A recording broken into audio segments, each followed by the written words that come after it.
From Conor McGregor's excitement for becoming a two-promotion champion to Mike Davis's strong disapproval over money disputes, UFC and WWE are merging together, and here's how the fighters are reacting to it. On one hand, Conor McGregor seems pretty excited about this development. You see, it's been confirmed that WWE and UFC will become one company with the name of NewCo, and this is because Endeavor purchased like 51% of the WWE stock. And like always, Conor McGregor has something to say about it. This guy is the first champion in UFC to hold titles in not one, but two weight classes simultaneously. So Conor has been teasing a move to WWE for a long time, and with this merger coming up, it could be a real possibility for him. Soon, UFC fighters and WWE wrestlers will be able to participate in cross-promotional opportunities. Anyway, as soon as news about this merger plan came out, McGregor quickly tweeted about it. This tweet showed the fighter draping both UFC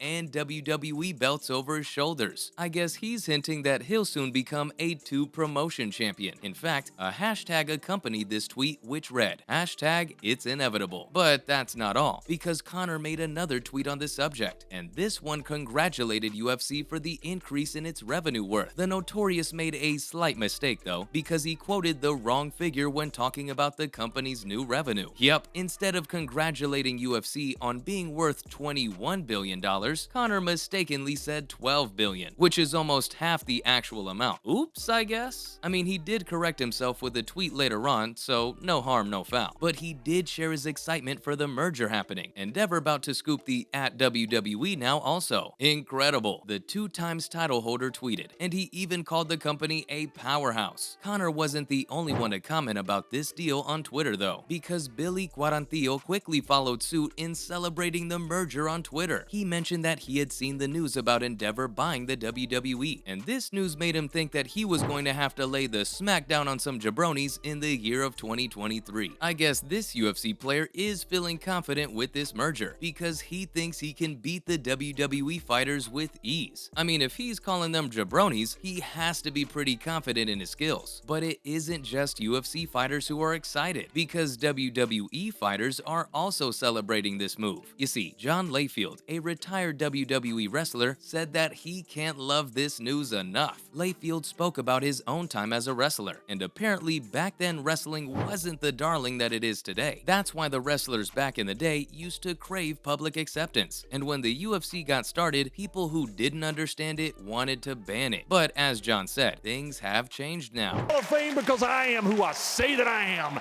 and I am a wrestling God.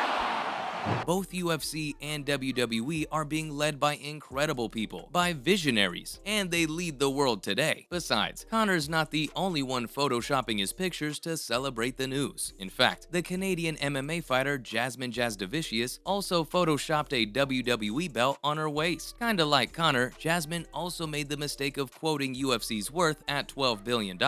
You know, I didn't have any kind of judgments coming in. She took a year off, and so I had no idea what to expect.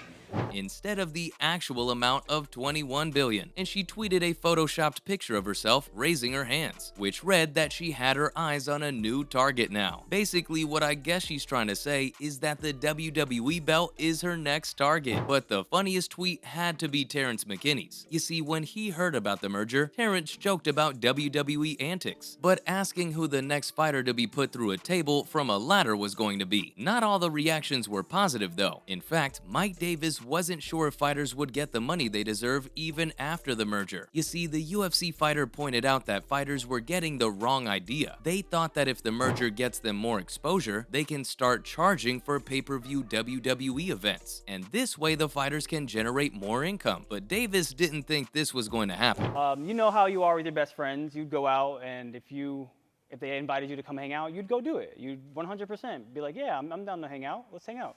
In his opinion, fighters did all the work, but in the end, they only got breadcrumbs. In the meantime, McKinney made another tweet joking around. Yep, his tweet featured a hilarious mock list of the new rules for WWE, fresh after the merger. And the first rule went like this. It said that Ariel Helwani was banned from all UFC and WWE events. The next one, though, talked about reinstating WWE pay-per-view pay-per-view to $85 per event. The third rule was a rather crude one, and it said that all WWE superstars were expected to do a certain Friday event by Dana White. After this, another interesting rule followed. This one said that USADA would be testing all WWE athletes for steroids. But that's not all. In fact, the last rule was possibly the funniest. It said that all WWE superstars would have to appear in Nelk videos, as they got punched by Hezbollah. Just like the fighters, this news has got everyone buzzing. In fact, even Dana White shared his first thoughts on the gigantic merger. White's also gotten nothing but praise for this move, and he thinks that the inclusion of WWE is a super exciting prospect, especially when you consider the all-round success of the past 7 years. Plus, he congratulated both the WWE chairman, Vince McMahon, and Endeavor CEO, Ari Emanuel. White seems to think that this triple threat of companies could be massive, and it could turn into a monumental deal in the years to come. Dana also complimented Vince for being a savage in the wrestling space, and then Ari as well, for being a beast at what he does. And in the span of the next few years, White was pretty confident that there were no limits to what the company could accomplish now. Even though everyone seems to have taken this news positively, I'm not so sure. After all, this merger probably isn't good news for anybody but the billionaires on top, and WWE fighters in particular are definitely going to suffer. Come on now, don't be surprised. After all, WWE is already one of the most unfair and anti-worker companies out there. The company keeps claiming it's an independent contractor, just so it can avoid the responsibility of giving benefits to its fighters. But the only other company that's worse in its treatment of fighters happens to be UFC. These people have pretty much built an empire by underpaying their fighters. So even if the top fighters are making good money, they're nowhere near in comparison to the top athletes in other industries. But you are right in terms of the energy expenditure, the risk reward for Makhachev.